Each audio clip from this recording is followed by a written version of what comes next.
দেখেন আজকে এখানে কত রকমের ভর্তা নিয়ে বসেছি। তো ভর্তা দিয়ে আজকে ভাত খাবো। ভর্তা হচ্ছে আমার প্রিয় খাবার, আর আপনাদের সাথে শেয়ার করব। তো প্রথমে আমি খেয়ে নিয়েছি এখানে আলু ভর্তা। আলু ভর্তাটা আমার অনেক বেশি পছন্দ। তারপর নিয়ে নিয়েছি বাদাম ভর্তা। আসলে আমি এখানে মূলত 3 রকমের ভর্তা বানিয়েছি। একটা হচ্ছে আলু ভর্তা, কালো জিরা ভর্তা, বাদাম ভর্তা। আরেকটা ভর্তা বানিয়েছি, সেটা হচ্ছে ধুন্দুলের ভর্তা।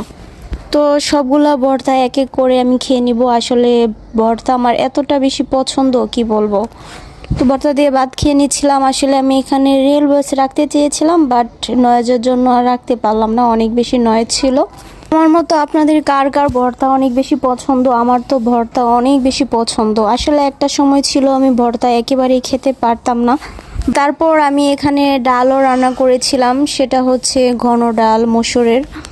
তারপর এখানে ধুন্দুলের ভর্তাটা ট্রাই করতেছিলাম, এটা অনেক বেশি মজা হয়েছিল।